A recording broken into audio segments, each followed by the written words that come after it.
딸들아, 아부지 용서해라. 미안하다. 1974년 12월 24일 새벽 4시 서대문형무소 의무실 47세 사형수 박만석은 차가운 침대에 누워 마지막 숨을 몰아쉬고 있었습니다. 폐암 사기, 앙상하게 마른 몸, 산소호흡기에서 나오는 쉬쉬 소리만 들렸습니다. 의사가 고개를 저었습니다. 교도관이 한숨을 쉬었습니다. 저는 억울합니다. 일부러 죽인 게 아닙니다. 만석의 입술이 가늘게 떨렸습니다. 사형 집행 날짜는 1975년 3월로 잡혀 있었습니다. 하지만 그는 교수대에 서지 못할 것 같았습니다. 병이 먼저 그를 데려갈 테니까요. 창밖으로 눈이 내렸습니다. 크리스마스 이브의 고요한 밤이었습니다. 만석의 눈에는 5쌍의 작은 신발이 아른거렸습니다. 큰딸의 해진 고무신, 둘째의 남은 운동화, 셋째의 꿰맨 집신, 넷째의 작은 슬리퍼, 그리고 막내 영순이의 빨간 덧신. 여보, 내가 간다. 마지막 숨을 내쉬었습니다. 비심전도 기계에서 긴 소리가 울렸습니다. 1974년 12월 24일 오전 4시 15분. 사형수 박만석, 사형 집행이 아닌 병으로 사망. 하지만 그는 정말 살인자였을까요? 사형을 받아야 마땅한 사람이었을까요? 아니면 그저 가난했던 딸 5을 사랑했던 아버지였을까요? 지금부터 약 50년 전 1973년으로 돌아가 그 진실을 찾아가 보겠습니다. 안녕하세요, 여러분. 달빛 담은 사연입니다. 오늘 들려드릴 이야기는 1973년 대한민국이 가장 가난했던 시절에 일어난 실화입니다. 5딸을 키우던 한 농부가 어떻게 사형수가 되었는지, 그리고 왜 사형 집행 전에 병으로 세상을 떠나야 했는지 그 슬프고 억울한 진실을 파헤쳐 보겠습니다. 영상 시청 전에 구독과 좋아요, 알림 설정 꾹 눌러주시면 저희 달빛 담은 사연에게 큰 힘이 됩니다. 여러분의 관심이 더 많은 이야기를 전할 수 있는 힘이 되어줍니다. 그럼 오늘의 사연 시작합니다. 1973년 10월 경상북도 안동시 외곽의 작은 마을. 이른 새벽 안개가 자욱한 논두렁에 한 남자가 서 있었습니다. 박만석, 45세. 얼굴은 그을렸고 손은 거칠었습니다. 평생을 흙과 함께 살아온 농부였습니다. 만석은 자신의 5마지기 논을 바라보고 있었습니다. 남의 땅 소작을 치며 거우 먹고 사는 형편에 5마지기는 그의 전 재산이었습니다. 하지만 그것만으로는 6식구를 먹여 살릴 수가 없었습니다. 6식구. 아내는 5년 전에 떠났습니다. 막내딸 영순이를 낳다가 산후병으로 세상을 떠났죠. 그날 이후 만석은 홀로 5딸을 키워야 했습니다. 큰딸 순이는 17, 둘째 영희는 14, 셋째 미순이는 11, 넷째 경순이는 9살, 그리고 막내 영순이는 겨우 8살이었습니다. 5딸. 만석은 그 말만 들어도 가슴이 먹먹했습니다. 아들 하나 없이 딸만 5이라고 동네 사람들은 혀를 찼지만 만석에게는 하늘이 준 선물이었습니다. 하지만 그 선물을 지킬 힘이 없었습니다. 1968년 첫째 순이를 서울로 보냈습니다. 명동의 부잣집 식모였습니다. 12살이었습니다. 순이가 떠나던 날 만석은 눈물을 참으며 말했습니다. 순이야, 아버지가 무능해서 미안하다. 조금만 참아라. 순이는 울지 않았습니다. 오히려 환하게 웃으며 말했습니다. 아버지, 괜찮아요. 제가 돈 벌어서 동생들 공부시킬게요. 작은 보따리 하나 들고 떠나는 12살 딸의 뒷모습을 보며 만석은 속으로 피눈물을 흘렸습니다. 1년 후 둘째 영희도 보내야 했습니다. 대구의 한의사 집이었습니다. 영희는 13살이었습니다. 집안일을 돕고 월급 5천 원을 받기로 했습니다. 1971년 셋째 미순이도 떠났습니다. 안동 읍내 지주댁이었습니다. 10살이었습니다.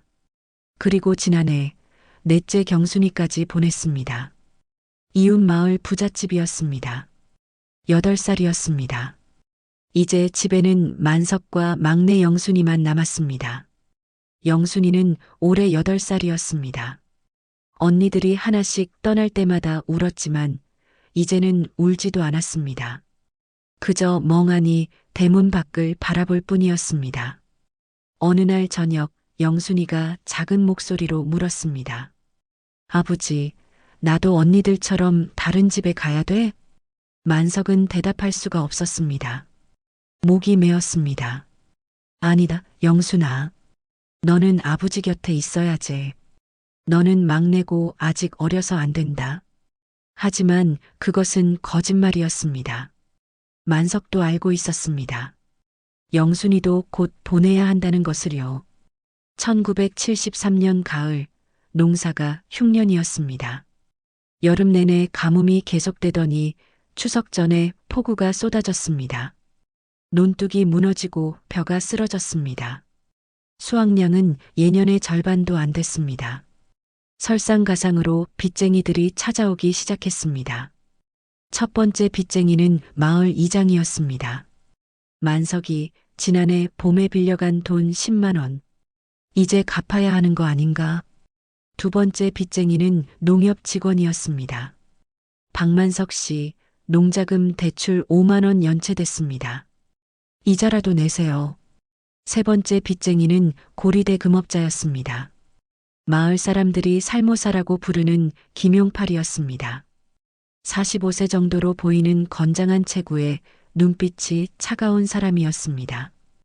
박만석, 30만 원 언제 갚을 거야? 30만 원. 만석이 작년 겨울에 빌린 돈이었습니다. 넷째 경순이를 식모로 보내면서 겨울옷을 사주고 큰딸 순이가 병원비가 필요하다고 해서 보내주고 영순이 학비를 내려니 돈이 없어 빌렸던 돈이었습니다. 이자가 월 3푼, 100원 빌리면 한 달에 3원을 내야 했습니다.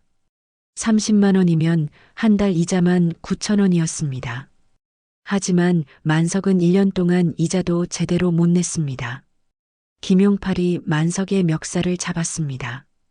이 자식아, 1년 동안 이자도 안 내고 뭐 했어? 원금에 밀린 이자 다 합치면 지금 40만 원이야. 40만 원. 만석이 무릎을 꿇었습니다. 제발, 일주일만 기다려 주이소. 제가 꼭 갚을 김이. 김용팔이 비웃었습니다. 일주일? 좋아. 딱 일주일 준다. 10월 20일까지 30만 원 가져와. 못 가져오면 이 논땅 압류한다. 알았어? 만석의 얼굴이 새파래졌습니다. 논을 빼앗기면 정말 끝이었습니다. 김용팔이 돌아간 후 만석은 마당에 주저앉았습니다. 30만 원. 어디서 구한단 말입니까? 큰딸 순이에게 편지를 썼습니다. 순이야, 아버지가 급하게 돈이 필요하다. 혹시 돈 좀 보낼 수 있겠니? 일주일 후 답장이 왔습니다.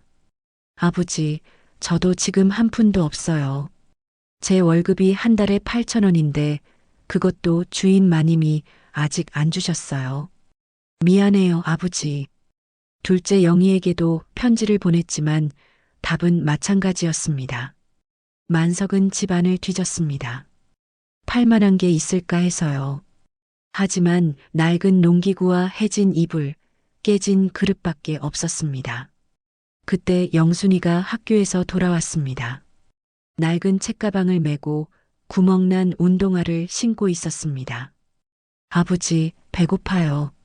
만석이 부엌으로 가서 찬장을 열었습니다. 쌀은 바닥이 보였습니다. 보리쌀 조금과 고구마 몇 개가 전부였습니다. 영순아, 오늘은 고구마 먹자. 고구마를 삶아서 영순이에게 주었습니다. 영순이는 맛있게 먹었습니다. 만석은 물만 마셨습니다. 밤이 되었습니다. 영순이를 재우고 나서 만석은 홀로 마당에 앉았습니다. 10월 중순이라 밤바람이 차가웠습니다. 하늘을 보니 별이 총총했습니다. 여보, 나 어떡하면 좋겠소? 5년 전 세상을 떠난 아내에게 속삭였습니다. 영순이까지 보내야 할 것 같소? 이 못난 남편이 딸들한테 이렇게밖에 못해줘서 미안하오. 눈물이 주르르 흘러내렸습니다. 다음 날 아침 마을 이장이 찾아왔습니다. 만석이 김진순의 집에서 식모 한 명 구한다고 하던데 영순이 보낼 생각 없나? 김진수, 마을에서 손꼽히는 부자였습니다. 기와집에 살고 논이 100마지기가 넘었습니다. 안동에서도 이름 있는 집안이었죠. 급료가 월 10,000원이래. 그리고 식사랑 잠자리 다 제공한다고 하고 요즘 같아선 좋은 조건 아닌가? 만석의 가슴이 철렁 내려앉았습니다.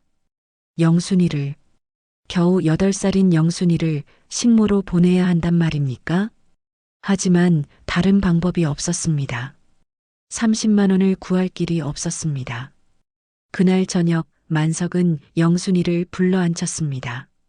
영순아, 아버지가 할 말이 있다. 영순이가 큰 눈을 깜빡이며 아버지를 바라봤습니다. 영순이도 이제 언니들처럼 다른 집에 가서 일 좀 해야 할 것 같다. 영순이의 눈에 눈물이 그렁그렁 맺혔습니다. 아버지랑 떨어져야 돼요? 만석은 영순이를 꽉 안아주었습니다. 미안하다, 영순아. 아버지가 무능해서 정말 미안하다. 영순이가 아버지 품에서 울었습니다. 만석도 함께 울었습니다. 며칠 후 만석은 김진수 집을 찾아갔습니다. 계약을 하기 위해서였습니다. 김진수의 집은 마을 입구에 있었습니다. 큰 기와집에 대문도 웅장했습니다. 만석은 누추한 자신의 옷을 여미고 대문을 두드렸습니다. 누구요? 안에서 굵은 목소리가 들렸습니다. 저, 박만석이라고 합니다. 식모권으로 왔습니다. 문이 열렸습니다. 50대 중반쯤 되어 보이는 남자가 나왔습니다. 한복을 단정하게 차려입고 있었습니다. 김진수였습니다. 아, 그래. 들어오게. 만석은 신발을 벗고 마루로 올라갔습니다. 거실로 안내받았는데 넓고 화려했습니다. 장롱도 크고 식탁도 번쩍거렸습니다. 딸이 몇 살인가?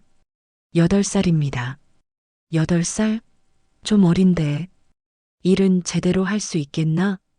열심히 시키겠습니다. 제 딸이 착하고 부지런합니다.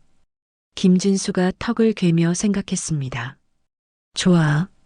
한 달에 10,000원 주지.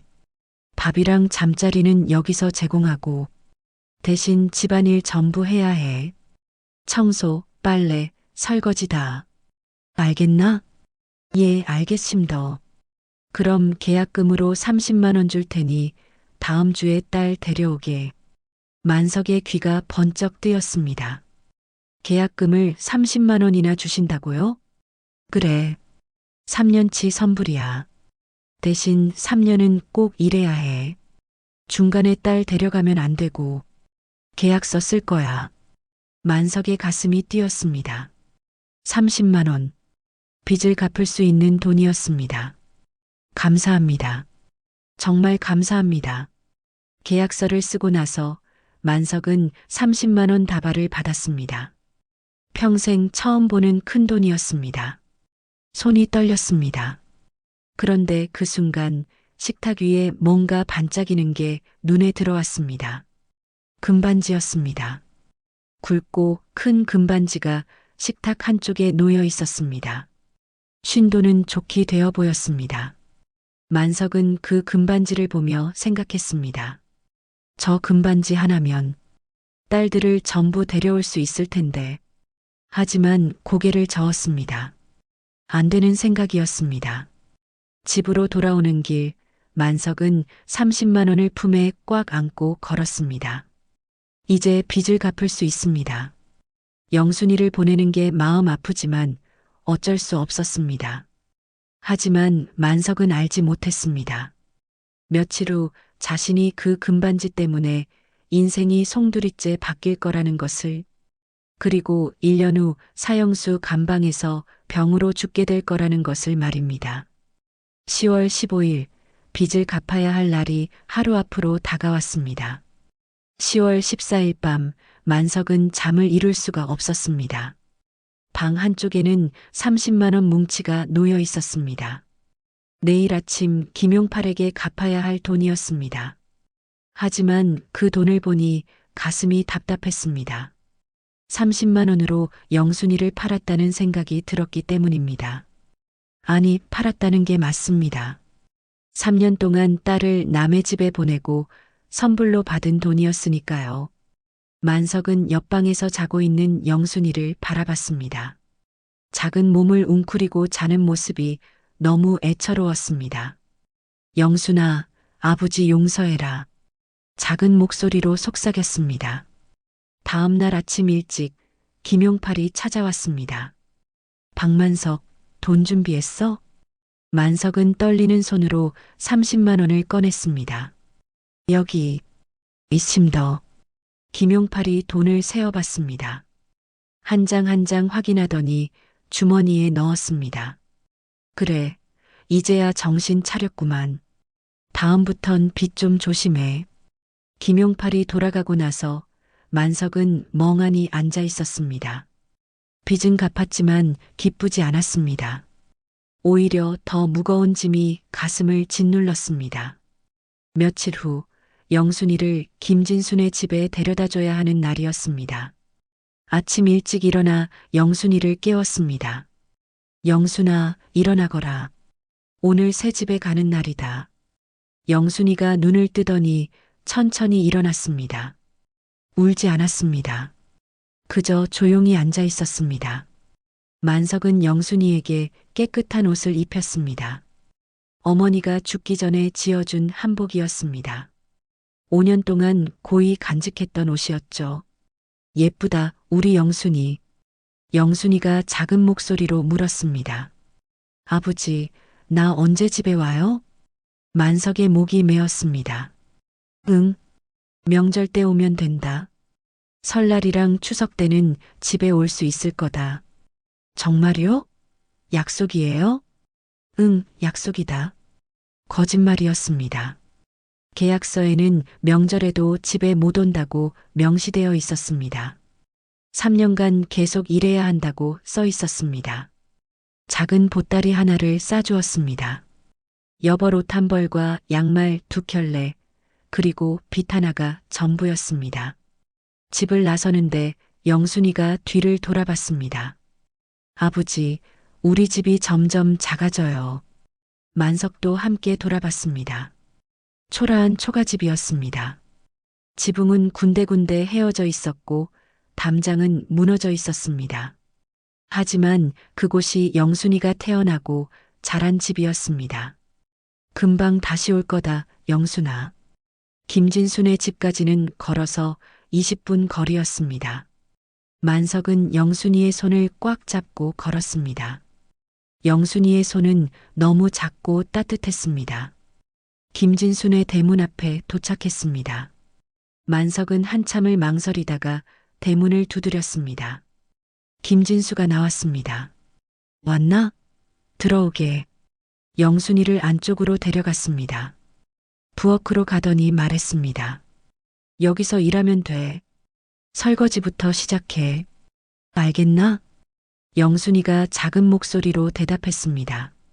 네.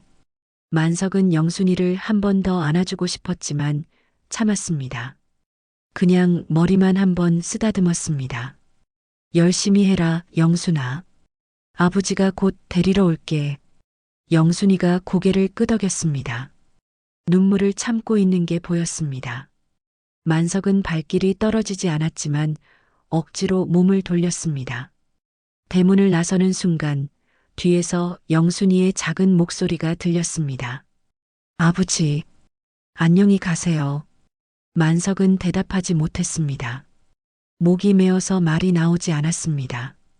그냥 손만 한번 흔들고는 빠르게 걸어갔습니다. 집으로 돌아오는 길 만석은 울었습니다. 아무도 없는 논두렁에서 소리내어 울었습니다. 그날 밤 만석은 텅 빈 집에 혼자 앉아 있었습니다. 영순이가 자던 방이 너무 조용했습니다. 영순이의 빨간 덧신이 방 한쪽에 놓여 있었습니다. 만석은 그 덧신을 들고 한참을 바라봤습니다.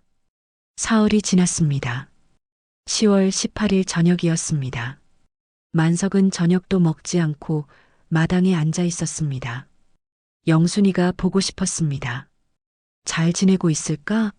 밥은 제대로 먹고 있을까? 혹시 울지는 않을까? 그런데 갑자기 심장이 철렁 내려앉았습니다. 내일이 10월 19일.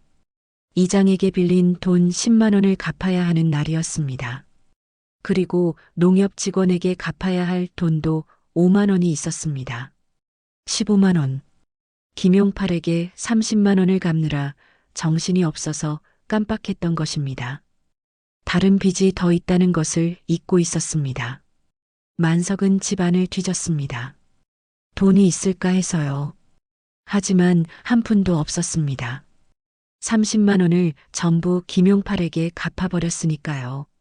어떡하지? 어떻게? 머리를 싸매고 앉아 있었습니다. 다음 날 아침 예상대로 이장이 찾아왔습니다. 만석이 오늘까지라고 했지? 10만 원. 죄송합니다. 조금만 더 기다려 주이소. 이장의 얼굴이 굳어졌습니다. 자네, 나도 딱한 사정은 아는데 이제는 못 기다리겠네. 내일까지 안 갚으면 나도 방법을 찾아야겠어. 만석은 무릎을 꿇었습니다. 제발, 일주일만, 아니 사흘만 기다려 주이소. 이장이 한숨을 쉬며 돌아갔습니다. 오후에는 농협 직원이 왔습니다. 역시 5만 원을 독촉했습니다. 만석은 저녁이 되자 절박해졌습니다. 15만 원을 구할 방법이 없었습니다. 딸들에게 편지를 보낼 시간도 없었습니다. 그때 문득 생각이 떠올랐습니다. 김진수는 부자였습니다. 계약금으로 30만 원을 선뜻 준 사람이었습니다. 혹시 15만 원만 더 빌려주지 않을까? 그래, 가서 사정해보자. 영순이도 데려다 줬는데 딱한 사정 이야기하면 빌려줄지도 몰라. 만석은 저녁 7시쯤 김진순의 집으로 향했습니다. 대문을 두드렸습니다. 누구요? 저, 박만석입니다. 문이 열렸습니다. 김진수가 의아한 표정으로 나왔습니다. 무슨 일인가? 죄송한데 급한 일이 생겨서 왔습니다. 뭔데? 만석은 머리를 조아렸습니다. 돈을 좀 빌려주시면 안 되겠습니까? 15만 원만. 아니 10만 원만이라도. 김진수의 얼굴이 굳어졌습니다. 돈? 자네 며칠 전에 30만 원 줬잖아. 그게 빚을 갚는데 다 써버려서 다른 빚이 더 있는 걸 깜빡했습니다. 제발. 김진수가 손사래를 쳤습니다. 안 되네. 나도 돈이 없어. 주인님 제발. 무릎 꿇고 부탁드립니다. 만석은 정말로 무릎을 꿇었습니다. 대문 앞 흙바닥에 무릎을 꿇고 절을 했습니다. 주인님, 내일까지 10만 원을 못 갚으면 제 논밭을 빼앗깁니다. 제발 도와주이소. 김진수가 차갑게 말했습니다. 그건 자네 사정이고 나는 모르네. 이미 30만 원이나 선불로 줬잖아. 더는 못 줘. 주인님, 안 된다니까.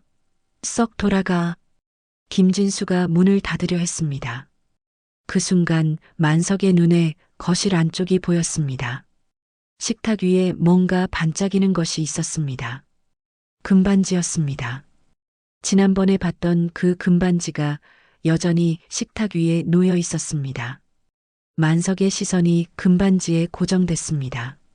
50돈짜리 금반지. 지금 시세로 50만 원은 좋게 될 것입니다. 저 금반지 하나면 빚을 다 갚을 수 있어. 영순이도 데려올 수 있어. 큰딸 순이도 데려올 수 있어. 딸들을 다 데려올 수 있어. 머릿속이 복잡해졌습니다. 김진수가 문을 닫으려는 순간 만석의 몸이 반사적으로 움직였습니다. 발로 문을 막고 안으로 들어갔습니다. 뭐 하는 짓인가? 김진수가 소리쳤지만 만석은 이미 거실로 달려가고 있었습니다. 식탁을 향해 달려갔습니다. 금반지가 눈앞에 있었습니다. 만석의 손이 금반지를 집어들었습니다. 차갑고 무거운 감촉이 손에 전해졌습니다. 이 도둑놈이. 김진수가 만석에게 달려들었습니다. 만석의 팔을 붙잡았습니다. 그거 내 거야. 만석이 금반지를 꽉 쥐고 뿌리치려 했습니다. 제발, 이것만 주이소. 김진수가 더 세게 잡아당겼습니다. 만석의 옷깃을 붙잡고 흔들었습니다. 이 도둑놈, 경찰 부를 거야. 만석은 공포에 질렸습니다. 경찰에 잡히면 끝입니다. 안 돼. 만석이 있는 힘껏 김진수를 밀쳤습니다. 으악! 김진수가 뒤로 비틀거렸습니다. 발이 꼬이며 중심을 잃었습니다. 그리고 뒤로 넘어졌습니다. 꽝! 둔탁한 소리가 났습니다. 김진수의 머리가 식탁 모서리에 부딪혔습니다. 식탁은 단단한 참나무였습니다. 모서리가 예리했습니다. 김진수가 신음하며 바닥에 쓰러졌습니다. 머리에서 피가 흘러나왔습니다. 만석은 그 자리에 얼어붙었습니다. 주인님? 김진수는 대답이 없었습니다. 눈을 감고 쓰러져 있었습니다. 머리에서 흘러나온 피가 바닥에 번졌습니다. 주인님. 만석이 다가가 김진수를 흔들었습니다. 하지만 반응이 없었습니다. 온몸이 떨렸습니다. 손이 떨리고 다리가 떨렸습니다. 죽은 건가? 아니야. 죽은 건 아니야. 그냥 기절한 거야. 하지만 피가 계속 흘렀습니다. 너무 많은 피였습니다. 만석은 공포에 질려 뒤로 물러났습니다. 손에는 여전히 금반지가 쥐어져 있었습니다. 어떡하지? 어떡해? 밖에서 개 짖는 소리가 들렸습니다. 누가 오는 것 같았습니다. 만석은 본능적으로 도망쳤습니다. 뒷문으로 뛰어나가 어둠 속으로 사라졌습니다. 뒤도 돌아보지 않고 달렸습니다. 숨이 차고 다리가 후들거렸지만 멈출 수 없었습니다. 집까지 20분 거리를 10분 만에 달려왔습니다. 집에 도착해서 문을 잠그고 방에 쓰러졌습니다. 숨이 턱까지 차올랐습니다. 온몸에서 땀이 비오듯 쏟아졌습니다. 손에 쥔 금반지를 내려다봤습니다. 노란 금빛이 어둠 속에서 빛났습니다. 내가 뭘 한 거지? 손이 떨려서 금반지를 떨어뜨렸습니다. 금반지가 바닥에 떨어져 대굴대굴 굴러갔습니다. 만석은 벽에 기대앉아 숨을 몰아쉬었습니다. 괜찮아. 기절한 거야. 곧 깨어날 거야. 죽은 건 아니야. 하지만 가슴속 불안은 계속 커져갔습니다. 밤새 잠을 이루지 못했습니다. 눈을 감으면 김진수가 쓰러지는 장면이 떠올랐습니다. 바닥에 번진 피가 눈에 아른거렸습니다. 다음 날 새벽 만석은 창문 밖을 내다봤습니다. 마을은 평화로웠습니다. 아무 일도 없었다는 듯이요. 혹시 꿈이었나? 하지만 바닥에 굴러다니는 금반지가 현실을 말해주었습니다. 오전 9시쯤 마을에 소문이 퍼지기 시작했습니다. 만석은 집 안에 숨어서 귀를 기울였습니다. 마을 안악들이 우물가에서 수군거렸습니다. 큰일 났어. 김진순의 집에 도둑이 들었대. 뭐? 도둑? 응. 금반지를 훔쳐갔대. 그리고 주인이 다쳤대. 만석의 심장이 철렁 내려앉았습니다. 얼마나 다쳤는데? 많이 다쳤다던데. 병원으로 실려갔대. 그렇다면 살아있다는 뜻입니다. 만석은 조금 안도했습니다. 하지만 그 안도는 오래가지 못했습니다. 10월 19일 아침이 밝았습니다. 만석은 밤새 한숨도 자지 못했습니다. 창문으로 새어 들어오는 햇살이 눈부셨지만 만석의 마음은 어둠 속이었습니다. 일어나 마당으로 나갔습니다. 우물가에서 세수를 하는데 손이 떨렸습니다. 물에 비친 제 얼굴을 보니 눈이 충혈되어 있었습니다. 그때 마을 이장이 멀리서 걸어오는 게 보였습니다. 손에 신문을 들고 있었습니다. 만석이 큰일 났어. 이장의 얼굴이 창백했습니다. 무슨 일입니까? 김진수가 죽었어. 세상이 빙글빙글 돌았습니다. 만석의 다리가 풀려 그 자리에 주저앉았습니다. 뭐라고요? 어젯밤에 도둑이 들어서 금반지를 훔쳐가고 주인을 밀쳐서 죽였대. 식탁 모서리에 머리를 찍혀서. 이장이 신문을 펼쳐 보였습니다. 안동 명문가 김진수 씨 자택에서 숨진 채 발견. 강도 침입 추정. 금반지 도난과 함께 주인 사망. 경찰 범인 추적 중. 식탁 모서리에 머리 부딪혀 즉사. 신문 기사가 눈앞에서 흔들렸습니다. 글씨가 아른거려 제대로 보이지 않았습니다. 만석아, 너 괜찮아? 얼굴이 왜 그래? 저는 말이 나오지 않았습니다. 목이 타들어가는 것 같았습니다. 이장이 신문을 두고 갔습니다. 만석은 그 신문을 집어들고 방으로 들어갔습니다. 문을 닫고 신문을 펼쳤습니다. 손이 너무 떨려서 신문을 제대로 잡을 수가 없었습니다. 기사를 천천히 읽었습니다. 10월 18일 오후 9시경 안동시 외곽마을에 거주하는 김진수 씨 54세가 자택에서 숨진 채 발견됐다. 김 씨는 거실 바닥에 쓰러져 있었으며 머리에 심한 외상을 입은 상태였다. 경찰 조사 결과 김 씨는 식탁 모서리에 머리를 부딪혀 과다출혈로 사망한 것으로 추정된다. 현장에서 금반지 한 점이 없어진 것으로 확인되어 강도 침입 가능성에 무게가 실리고 있다. 김 씨의 부인이 저녁 8시경 외출했다가 9시에 귀가해 남편이 쓰러진 것을 발견하고 즉시 경찰에 신고했으나 이미 사망한 후였던 것으로 알려졌다. 경찰은 범인 추적에 나섰으며 마을 주민들을 대상으로 수사를 진행 중이다. 신문이 손에서 떨어졌습니다. 만석은 벽에 머리를 박았습니다. 한 번, 두 번, 세 번. 내가 사람을 죽였구나. 죽였다는 말이 가슴에 박혔습니다. 숨을 쉴 수가 없었습니다. 일부러 죽인 게 아니었습니다. 그냥 밀쳤을 뿐이었습니다. 금반지를 지키려고 뿌리쳤을 뿐인데 그 사람이 넘어져서 식탁에 머리를. 하지만 변명의 여지가 없었습니다. 결과는 명확했습니다. 김진수는 죽었고 만석이 죽인 것이었습니다. 방구석에 있던 금반지를 집어들었습니다. 이게 무슨 소용인가? 사람 목숨 하나가. 눈물이 주르륵 흘러내렸습니다. 마을에는 경찰이 들어왔습니다.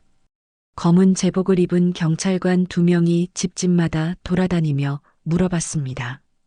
어제 저녁 7시에서 9시 사이에 어디 계셨습니까?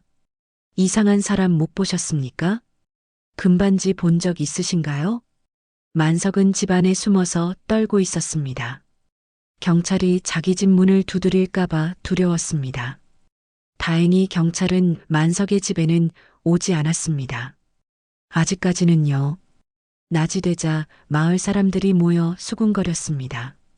만석은 창문 틈으로 그들을 지켜봤습니다. 누가 그런 짓을 했을까? 김진수네가 부자라고는 하지만 살인까지 할 일인가? 요즘 세상이 어떻게 돌아가는지 모르겠어. 만석은 그들의 얼굴을 볼 수가 없었습니다. 죄책감이 밀려왔습니다. 저녁이 되었습니다. 만석은 아무것도 먹지 못했습니다. 밥을 입에 넣으려 하면 구역질이 났습니다. 그날 밤도 잠을 이루지 못했습니다. 눈을 감으면 김진수가 보였습니다. 쓰러지는 모습, 흘러나오는 피, 움직이지 않는 몸. 으악! 만석이 소리를 지르며 벌떡 일어났습니다. 온몸이 땀에 젖어 있었습니다. 창밖을 보니 달이 떠 있었습니다. 휘영청 밝은 보름달이었습니다. 그 달을 보니 5년 전 아내가 생각났습니다. 여보, 나 어떡하면 좋소? 내가 사람을 죽였소? 하지만 대답은 없었습니다. 10월 20일 사흘째 되는 날이었습니다.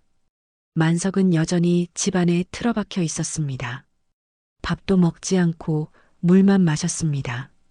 거울을 보니 얼굴이 완전히 망가져 있었습니다. 눈은 푹 꺼져 있었고 뺨은 움푹 들어갔습니다. 겨우 사흘인데 사람이 이렇게 변할 수 있나 싶었습니다. 마을에서는 장례 준비가 한창이었습니다. 김진순의 집에서 곡소리가 들려왔습니다. 에고 영감, 어찌 이렇게 가시오? 김진수 부인의 곡소리였습니다. 만석은 그 소리를 들으며 가슴이 찢어지는 것 같았습니다. 내가 저 사람을 과부로 만들었구나. 내가 저 집안을 망쳤구나. 방구석에 앉아 금반지를 바라봤습니다. 이게 대체 무슨 소용인가? 이 때문에 사람이 죽었는데 금반지를 집어 던지고 싶었습니다. 하지만 그것이 증거였습니다. 자신이 범인이라는 증거였습니다. 그날 밤 만석은 결심했습니다. 자수해야 한다. 도망칠 수 없었습니다. 양심이 허락하지 않았습니다. 그리고 무엇보다 김진수의 얼굴이 계속 떠올랐습니다. 일부러 죽인 건 아니었지만 죽은 건 사실이었습니다. 그 죄를 져야 했습니다. 하지만 딸들 생각이 발목을 잡았습니다. 내가 자수하면 딸들은 어떡하지? 아버지가 살인자가 되는데. 큰딸 순이, 둘째 영희, 셋째 미순, 넷째 경순, 막내 영순. 5딸이 모두 떠올랐습니다. 그래도 자수해야 한다. 이대로는 살 수 없다. 10월 21일 새벽 만석은 편지를 썼습니다. 큰딸 순이에게 보내는 편지였습니다. 순이야, 아버지가 큰 잘못을 저질렀다. 사람을 죽였다. 일부러 죽인 건 아니지만 결국 내 손으로 사람이 죽었다. 아버지는 이제 자수하러 간다. 동생들 잘 챙기거라. 아버지를 용서해라. 미안하다. 편지를 봉투에 넣고 책상 위에 놓았습니다. 금반지도 함께 봉투에 넣었습니다. 증거로 제출해야 했으니까요. 옷을 깨끗하게 갈아입었습니다. 면도도 했습니다. 마지막으로 몸을 단정히 하고 싶었습니다. 오전 9시 만석은 집을 나섰습니다. 마을 파출소로 가기 전에 한 곳을 먼저 들르기로 했습니다. 마을 뒷산에 있는 봉정사였습니다. 봉정사는 작은 절이었습니다. 스님 한 분이 홀로 계셨습니다. 지광 스님이라고 불렸는데 60대 중반의 자비로운 얼굴을 하고 계셨습니다. 만석은 절 마당에 들어서며 종을 쳤습니다. 땡땡땡. 지광 스님이 나왔습니다. 누구시오? 스님, 저 박만석입니다. 아, 만석이. 무슨 일인가? 만석은 스님 앞에 무릎을 꿇었습니다. 스님, 저 죄인입니다. 지광 스님이 만석을 법당으로 안내했습니다. 불상 앞에 앉혔습니다. 무슨 일인지 말해보게. 만석은 떨리는 목소리로 모든 것을 이야기했습니다. 가난한 집안 이야기, 5딸을 식모로 보낸 이야기, 빚에 쫓긴 이야기, 김진수에게 돈을 빌리러 간 이야기, 그리고 금반지를 훔치려다 실수로 김진수를 죽인 이야기까지. 말하는 내내 눈물이 멈추지 않았습니다. 스님, 저는 죽일 마음이 없었습니다. 그냥 금반지만 가지려고. 딸들을 데려올 수 있을 것 같아서. 그런데 주인님이 막으셔서. 제가 밀쳤는데 넘어지면서 지광 스님은 한참을 조용히 듣고 있었습니다. 그리고 천천히 입을 열었습니다. 만석이 자네 마음속 죄책감이 얼마나 무거운지 알겠네. 스님, 저 어떡하면 좋겠습니까? 자수하게. 만석이 고개를 들었습니다. 자수요? 그래. 자네가 일부러 죽인 게 아니라는 건 알겠네. 하지만 결과적으로 사람이 죽었고 자네가 금반지를 훔치려 했던 것도 사실이지 않은가. 스님, 자수하면 저는 감옥에 가게 되겠지. 하지만 그것이 자네가 져야 할 업보일세. 도망치면 자네 마음은 평생 편할 수 없을 것이네. 만석은 고개를 숙였습니다. 그리고 딸들을 생각해보게. 아버지가 도망자로 살면 딸들은 평생 떳떳하게 살 수 없네. 하지만 아버지가 자수하면 적어도 딸들은 떳떳할 수 있지 않겠나? 스님의 말이 가슴에 와닿았습니다. 자수하시게. 그것이 자네와 딸들을 위한 길일세. 부처님께서 자네를 지켜주실 것이네. 지광 스님이 염주 하나를 꺼내 만석에게 건넸습니다. 이걸 가지고 가게. 부처님께서 함께 하실 것이네. 만석은 염주를 받아 손에 꽉 쥐었습니다. 스님, 고맙습니다. 법당을 나와 절마당에 섰습니다. 하늘을 보니 구름 한 점 없이 맑았습니다. 만석은 깊게 숨을 들이마셨습니다. 그래, 자수하자. 도망치지 말자. 내 죄를 자수하자. 봉정사에서 마을 파출소까지는 30리 길이었습니다. 산길을 걸어서 2시간 정도 걸리는 거리였습니다. 만석은 천천히 걸었습니다. 손에는 금반지를 담은 봉투와 스님이 준 염주를 쥐고 있었습니다. 산길은 고요했습니다. 새소리만 들렸습니다. 단풍이 물들기 시작한 나무들이 아름다웠습니다. 만석은 이 길을 걸으며 생각했습니다. 이게 마지막 일지도 모르겠구나. 이렇게 자유롭게 산길을 걷는 것도 발걸음이 무거웠습니다. 하지만 멈추지 않았습니다. 1시간쯤 걸었을까요? 산길 중간쯤에서 한 사람과 마주쳤습니다. 60대 중반쯤 되어 보이는 여인이었습니다. 한복을 입고 있었는데 상복이었습니다. 검은 한복에 흰 고름을 메고 있었습니다. 만석은 그 여인을 알아봤습니다. 김진수의 친정어머니 최 씨 부인이었습니다. 평소 장터에서 몇 번 본 적이 있었습니다. 아들 자랑을 많이 하는 분이었죠. 우리 아들이 안동에서 제일 가는 부자라고 말하던 분이었습니다. 최 씨 부인도 만석을 알아봤습니다. 당신, 박만석 아닌가? 만석의 심장이 멎는 것 같았습니다. 그래, 이제 끝이구나. 여기서 붙잡히는구나. 하지만 만석은 도망치지 않았습니다. 그럴 수도 없었지만 그러고 싶지도 않았습니다. 만석은 최 씨 부인 앞에 무릎을 꿇었습니다. 할마이, 죄송합니다. 최 씨 부인이 의아한 표정을 지었습니다. 무슨 소리인가? 왜 무릎을 꿇나? 만석은 눈물을 흘리며 말했습니다. 할마이 아들, 제가 죽였습니다. 최 씨의 얼굴이 굳어졌습니다. 뭐라고? 제가 금반지를 훔치려다가 실랑이가 벌어져서 일부러가 아니었습니다. 죽일 마음은 정말 없었습니다. 만석이 떨리는 손으로 금반지가 든 봉투를 꺼내 바닥에 놓았습니다. 이거 때문에 정말 죄송합니다. 최 씨 부인은 한참을 말없이 서 있었습니다. 그리고 봉투를 집어들어 금반지를 꺼내봤습니다. 이게 우리 아들 금반지. 목소리가 떨렸습니다. 만석은 계속 절을 했습니다. 죄송합니다. 정말 죄송합니다. 최 씨 부인의 얼굴에 복잡한 감정이 스쳐 지나갔습니다. 슬픔, 분노, 그리고 뭔가 다른 감정도 보였습니다. 당신, 어디 가는 길인가? 저, 파출소에 자수하러 가는 길입니다. 제가 벌을 받아야지 안 되겠음더. 최 씨 부인이 한참을 만석을 바라봤습니다. 그리고 천천히 말했습니다. 그래, 가보시오.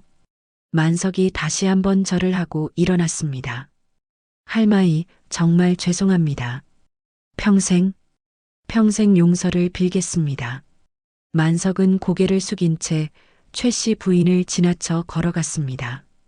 등 뒤에서 최 씨 부인의 시선이 느껴졌습니다. 하지만 뒤돌아보지 않았습니다. 산길을 계속 내려갔습니다. 파출소가 점점 가까워졌습니다. 만석은 손에 쥔 염주를 만지작거렸습니다. 부처님, 제게 힘을 주이소. 드디어 파출소가 보였습니다. 작은 건물이었지만 만석에게는 거대하게 느껴졌습니다. 발걸음을 멈추고 한참을 서 있었습니다. 마지막으로 하늘을 올려다봤습니다. 딸들아, 아버지 용서해라. 그리고 파출소 문을 열고 들어갔습니다. 제가 김진수 씨를 죽인 범인입니다. 파출소 문을 열고 들어서는 순간 만석의 인생은 완전히 바뀌었습니다. 제가 김진수 씨를 죽인 범인입니다. 파출소에는 경찰관 2명이 있었습니다. 젊은 순경과 나이든 순경 주임이었습니다. 두 사람 모두 깜짝 놀라며 벌떡 일어났습니다. 뭐라고? 당신이 김진수를 죽였다고? 만석은 떨리는 손으로 봉투를 책상 위에 놓았습니다. 이게 증거입니다. 금반지입니다. 순경 주임이 봉투를 열어 금반지를 꺼냈습니다. 노란 금빛이 형광등 아래서 반짝였습니다. 당신, 정말 자수하러 온 건가? 예, 제가 죽였습니다. 그런데 일부러 죽인 게 아닙니다. 일부러가 아니라니? 만석은 모든 것을 이야기했습니다.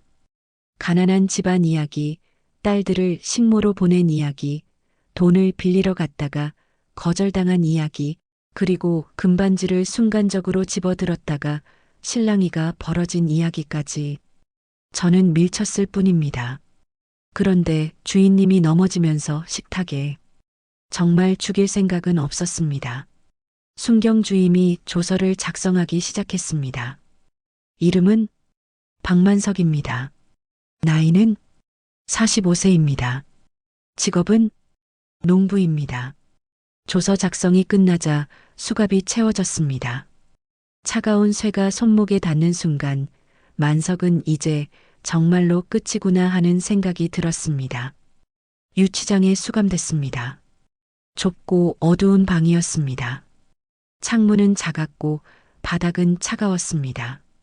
그날 저녁 뉴스가 나왔습니다. 김진수 살인사건, 범인 자수, 45세 농부 박만석 체포. 마을은 발칵 뒤집혔습니다. 일주일 후 만석은 검찰로 넘겨졌습니다. 대구지방검찰청이었습니다. 취조실에서 검사를 만났습니다. 30대 중반의 날카로운 인상을 가진 남자였습니다. 피의자 박만석, 당신은 강도살인 혐의를 받고 있습니다. 강도살인이라는 말에 만석은 고개를 저었습니다. 아닙니다. 저는 강도가 아닙니다. 그냥 순간적으로 뭡니까? 남의 집에 들어가서 금반지를 훔치려 한 거 아닙니까? 그게 그렇긴 한데. 그리고 주인이 막으니까 밀쳐서 죽인 거 맞죠? 일부러 죽인 게 아닙니다. 의도가 있든 없든 결과는 같습니다. 사람이 죽었어요. 검사의 목소리는 차갑고 단호했습니다. 당신은 금품을 훔치려다 발각되자 주인을 폭행해 사망에 이르게 했습니다. 이건 명백한 강도살인입니다. 만석은 변명할 말이 없었습니다. 사실이었으니까요. 한 달 후 1973년 11월 20일 첫 재판이 열렸습니다. 대구지방법원 형사 1부. 방청석은 사람들로 가득 찼습니다. 기자들도 여럿 와 있었습니다. 만석은 변호사가 없었습니다. 국선 변호인을 신청했지만 배정되지 않았습니다. 가난한 농부에게 변호사를 붙여줄 여유가 없다는 이유였습니다. 재판장이 들어왔습니다. 50대 중반의 엄숙한 표정을 한 판사였습니다. 피고인 박만석, 일어서시오. 만석이 떨리는 다리로 일어섰습니다. 피고인은 1973년 10월 18일 김진수 씨 자택에 침입하여 금반지를 절취하려 했고 이를 저지하는 피해자를 폭행하여 사망에 이르게 한 혐의를 받고 있습니다. 맞습니까? 예. 하지만 재판장님, 저는 일부러 죽인 게 아닙니다. 검사가 일어섰습니다. 재판장님, 피고는 금품을 훔치려다 발각되자 피해자를 밀쳐 사망하게 했습니다. 이는 강도살인에 해당합니다. 검찰은 무기징역을 구형합니다. 방청석이 술렁였습니다. 피고인, 변론하시겠습니까? 만석은 어떻게 변론해야 할지 몰랐습니다. 변호사도 없었고 법에 대해 아는 것도 없었습니다. 저는 가난해서 그랬습니다. 딸 5을 먹여 살릴 수가 없어서 빚에 쫓겨서 순간적으로 잘못된 생각을 했습니다. 가난이 범죄의 이유가 될 순 없습니다. 재판장의 목소리는 냉정했습니다. 그때 방청석 뒤에서 한 사람이 일어났습니다. 최 씨 부인이었습니다. 김진수의 친정 어머니였습니다. 재판장님, 제가 증언하고 싶습니다. 재판장이 고개를 끄덕였습니다. 증인석으로 나오십시오. 최 씨 부인이 증인석에 앉았습니다. 만석은 그녀를 바라봤습니다. 산길에서 만났을 때의 그 얼굴이 떠올랐습니다. 증인, 성함이 어떻게 되십니까? 최영자입니다. 피해자 김진수의 친정어머니입니다. 사건 당일에 대해 아시는 게 있습니까? 최 씨 부인이 만석을 쳐다봤습니다. 그 눈빛은 산길에서 봤던 것과 달랐습니다. 차갑고 단단했습니다. 네. 저는 사건 다음 날 산길에서 피고를 목격했습니다. 만석의 심장이 쿵하고 뛰었습니다. 어디서 목격했습니까? 봉정사에서 마을로 내려오는 산길이었습니다. 피고가 황급히 도망가고 있었습니다. 만석은 벌떡 일어났습니다. 아닙니다. 저는 도망간 게 아닙니다. 자수하러 가는 길이었습니다. 피고인, 조용히 하시오. 재판장이 소리쳤습니다. 증인, 계속하십시오. 제가 피고를 불렀지만 피고는 저를 피해 달아났습니다. 제가 쫓아갔지만 놓쳤습니다. 만석의 얼굴이 새파래졌습니다. 거짓말입니다.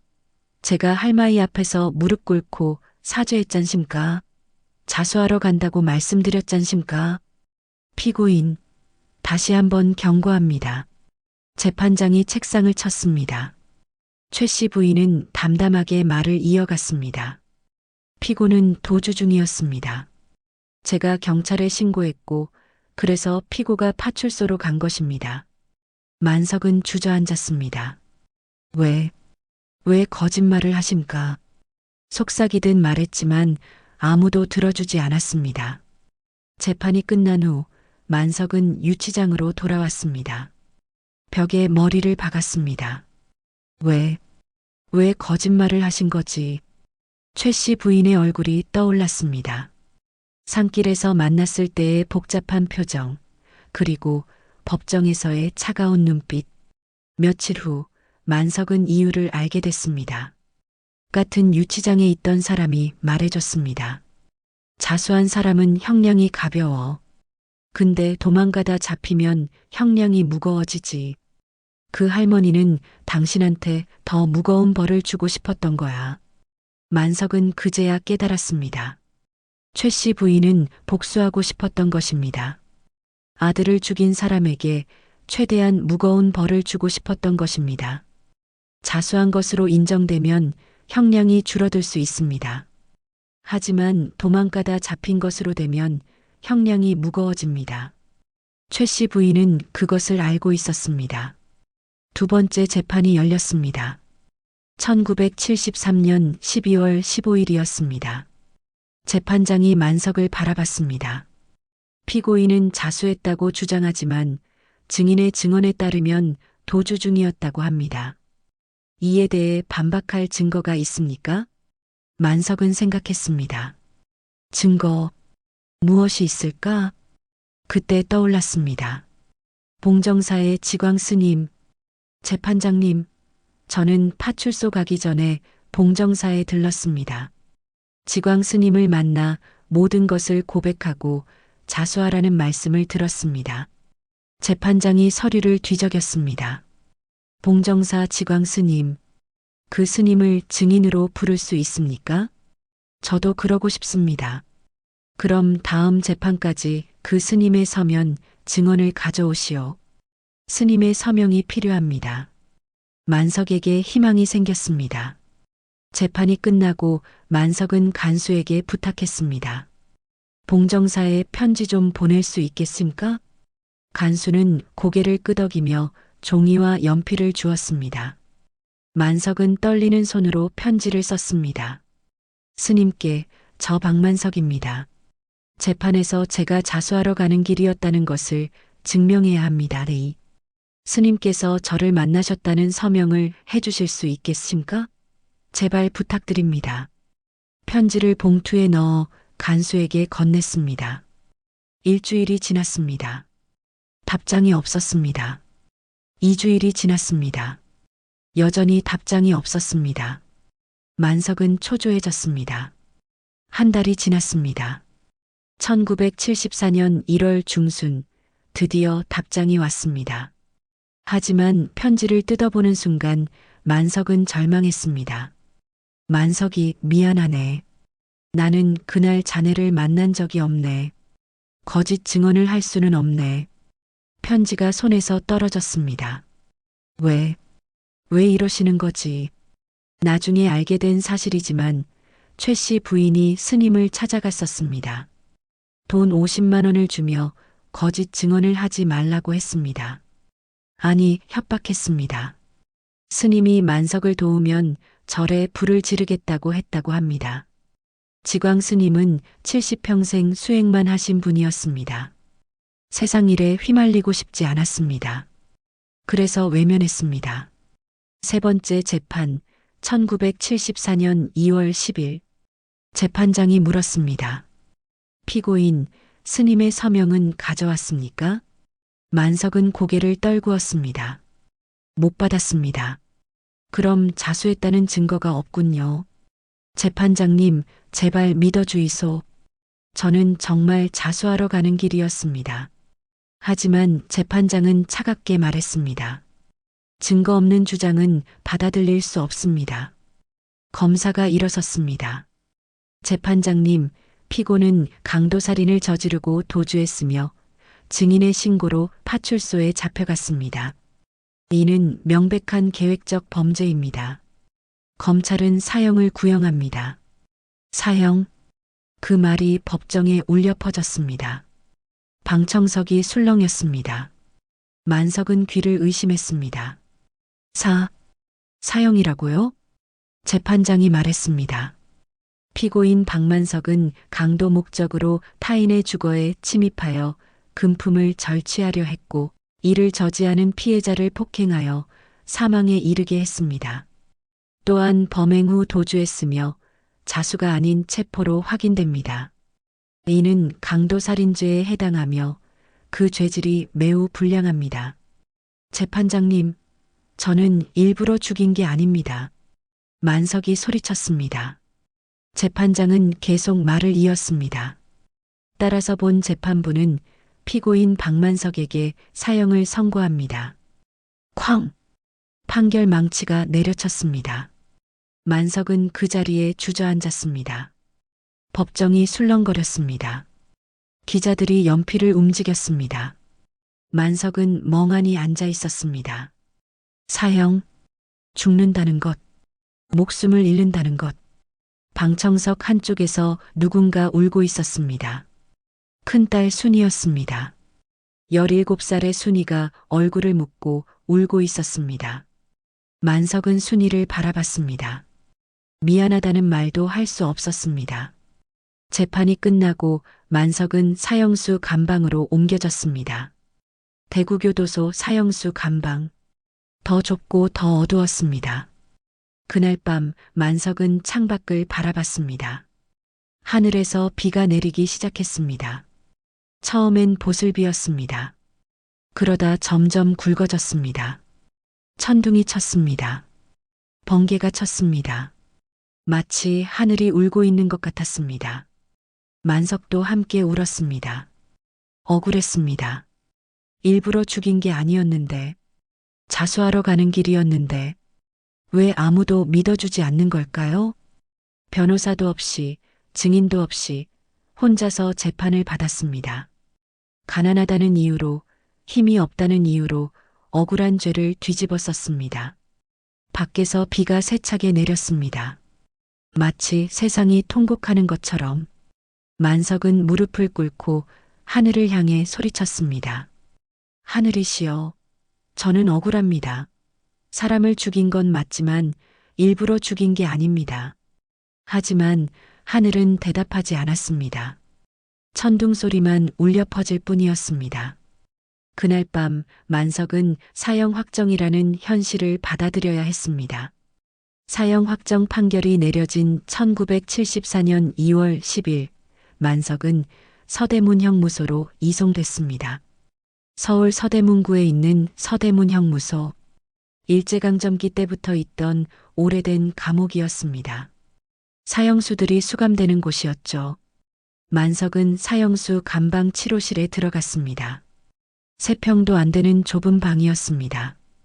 창문은 손바닥만 했고 바닥은 차가운 시멘트였습니다. 벽에는 이전 사형수들이 새긴 글자들이 보였습니다. 억울하다. 하늘이 알 것이다. 가족들아 미안하다. 만석은 그 글자들을 손으로 쓰다듬었습니다. 자신만 억울한 게 아니구나 하는 생각이 들었습니다. 변호사를 선임할 돈이 없었지만 만석은 항소를 결심했습니다. 항소장을 직접 썼습니다. 글씨를 잘 쓰지 못하는 만석이었지만 떨리는 손으로 한 글자 한 글자 정성껏 썼습니다. 저는 일부러 사람을 죽이지 않았습니다. 자수하러 가는 길이었습니다. 제발 다시 한번 기회를 주이소. 1974년 5월 항소심이 열렸습니다. 하지만 결과는 같았습니다. 항소 기각.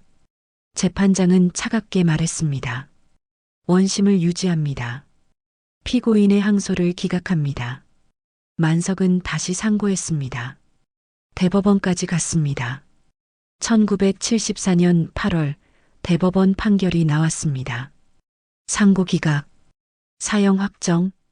이제 정말로 끝이었습니다. 더 이상 갈 곳이 없었습니다. 만석은 감방 구석에 웅크리고 앉아 있었습니다. 내가 정말 죽는구나. 손이 떨렸습니다. 온몸이 떨렸습니다. 그날 밤부터 만석은 밤마다 악몽을 꾸었습니다. 교수대가 나타났습니다. 목에 올가미가 걸렸습니다. 발판이 떨어지는 꿈이었습니다. 으악! 비명을 지르며 깼습니다. 온몸이 식은땀으로 젖어 있었습니다. 1974년 9월 면회 허가가 났습니다. 딸들이 찾아왔습니다. 유리 너머로 5딸이 보였습니다. 큰딸 순이 19세, 둘째 영희 16세, 셋째 미순 13세, 넷째 경순 11세, 막내 영순 10세. 모두 성장했습니다. 1년 전보다 키도 크고 얼굴도 여물었습니다. 하지만 얼굴은 눈물로 범벅이었습니다. 아버지, 순이가 유리에 손을 댔습니다. 만석도 반대편에서 손을 댔습니다. 유리를 사이에 둔 손, 닿을 수 없는 손이었습니다. 순이야, 미안하다. 아버지, 억울하다며 했잖아요. 왜 항소도 기각됐어요? 만석은 대답할 수 없었습니다. 둘째 영희가 울먹였습니다. 아버지, 우리가 돈을 모으고 있어요. 변호사 선임하려고요. 재심 청구할 거예요. 만석의 눈에서 눈물이 흘렀습니다. 아니다. 그런 돈 쓰지 마라. 너희들 앞날에 써라. 셋째 미순이가 소리쳤습니다. 아버지, 우리 다 알아요. 아버지는 나쁜 사람 아니에요. 우리를 위해서 그런 거잖아요. 넷째 경순이도 울었습니다. 아버지, 나 다시 식모 안 할래요. 아버지랑 같이 살래요. 막내 영순이는 말을 못했습니다. 그냥 울기만 했습니다. 만석은 다섯 딸을 바라봤습니다. 자신 때문에 고생하는 딸들, 아버지가 살인자가 되어버린 딸들, 너희들, 아버지를 원망하지 마라. 아버지가 무능해서 이렇게 됐다. 하지만 아버지는 너희들을 정말 사랑한다. 아버지, 다섯 딸이 동시에 외쳤습니다. 면회 시간이 끝났습니다. 교도관이 딸들을 데리고 나갔습니다. 딸들이 뒤돌아보며 손을 흔들었습니다. 만석도 유리 너머로 손을 흔들었습니다. 딸들의 모습이 문 밖으로 사라졌습니다. 만석은 그 자리에 주저앉아 울었습니다. 1974년 10월 만석에게 이상한 증상이 나타나기 시작했습니다. 기침이 계속 나왔습니다. 처음에는 가벼운 기침이었는데 점점 심해졌습니다. 콜록콜록콜록. 기침을 할 때마다 가슴이 아팠습니다. 마치 누가 가슴을 쥐어짜는 것 같았습니다. 밥을 먹어도 삼키기가 힘들었습니다. 목에 뭔가 걸린 것 같았습니다. 체중이 빠지기 시작했습니다. 한 달 만에 10kg이 빠졌습니다. 교도관이 이상하게 여겨 의무실로 데려갔습니다. 형무소 의사가 청진기를 가슴에 댔습니다. 표정이 심각해졌습니다. 기침이 언제부터 시작됐죠? 한 달 전부터입니다. 의사가 엑스레이를 찍었습니다. 일주일 후 결과가 나왔습니다. 만석은 다시 의무실에 불려갔습니다. 의사의 표정이 어두웠습니다. 박만석 씨, 안 좋은 소식입니다. 무슨 소식입니까? 폐암입니다. 그것도 사기예요. 폐암. 만석은 그 병이 무엇인지 정확히 알지 못했습니다. 하지만 의사의 표정을 보니 심각한 병이라는 것은 알 수 있었습니다. 그게 뭡니까? 폐에 암세포가 퍼진 겁니다. 이미 많이 진행됐어요. 치료가 어렵습니다. 얼마나 살 수 있습니까? 의사가 잠시 망설이다가 말했습니다. 길어야 6개월입니다. 만석은 멍하니 앉아 있었습니다. 6개월, 반년. 의사가 덧붙였습니다. 사형 집행 전에 돌아가실 수도 있습니다. 만석은 기묘한 감정을 느꼈습니다. 사형 집행 전에 죽는다. 교수대에 서지 않고 죽는다. 그것이 좋은 일인지 나쁜 일인지 알 수 없었습니다. 감방으로 돌아온 만석은 천장을 바라봤습니다. 하늘이시여, 이게 무슨 뜻입니까? 그날 밤 만석은 깨달았습니다. 하늘이 자신에게 마지막 자비를 베푼 것이라고. 사형수로 교수대에서 죽는 것보다 병으로 죽는 것이 나을지도 모른다고. 적어도 딸들에게는 아버지가 병으로 돌아가셨다고 말할 수 있을 테니까요. 아버지가 사형당했다는 말보다는 나을 테니까요. 만석은 울었습니다. 하지만 이번에는 감사의 눈물이었습니다. 하늘이시여, 고맙습니다. 1974년 11월 만석의 건강은 급격히 악화됐습니다. 기침은 더 심해졌고 피를 토하기 시작했습니다. 체중은 계속 줄어 45kg까지 떨어졌습니다. 원래 65kg였는데 20kg나 빠진 것이었습니다. 걷기도 힘들어졌습니다. 감방에서 화장실까지 가는 것도 벅찼습니다. 교도관이 딸들에게 연락했습니다. 아버지 상태가 좋지 않습니다. 빨리 오십시오. 1974년 12월 초 다섯 딸이 모두 형무소로 왔습니다. 이번에는 유리가 없는 면회실이었습니다. 직접 만질 수 있는 곳이었습니다. 문이 열리고 만석이 들어왔습니다. 딸들은 깜짝 놀랐습니다. 아버지, 만석은 앙상하게 말라 있었습니다. 뼈만 남은 것 같았습니다. 얼굴은 창백했고 눈은 푹 꺼져 있었습니다. 순이가 달려가 아버지를 껴안았습니다. 아버지, 왜 이렇게 되셨어요? 만석이 순이의 등을 토닥였습니다. 손에 힘이 없었습니다. 괜찮다. 아버지는 괜찮다. 다른 딸들도 달려와 아버지를 안았습니다. 5딸이 아버지를 둘러싸고 울었습니다. 만석은 딸들의 머리를 쓰다듬었습니다. 아버지가 이제 곧 떠날 것 같구나. 안 돼요. 아버지. 영희가 소리쳤습니다. 아버지 말 좀 들어라. 시간이 많지 않다. 만석은 천천히 말했습니다. 숨쉬기도 힘들었지만 꼭 해야 할 말이었습니다. 아버지는 너희들한테 미안하다. 무능한 아버지여서 미안하다. 딸들을 식모로 보내고 결국 이런 꼴이 되고 아버지 잘못 아니에요. 미순이가 울먹였습니다. 아니다. 아버지 잘못이다. 하지만 한 가지만 알아다오. 아버지는 너희들을 정말 사랑했다. 평생 너희들만 생각하며 살았다. 알아요, 아버지. 우리 다 알아요. 순이가 아버지 손을 꽉 잡았습니다. 그리고 아버지는 사람을 일부러 죽이지 않았다. 그건 사고였다. 너희들은 그것만 믿어다오. 믿어요, 아버지.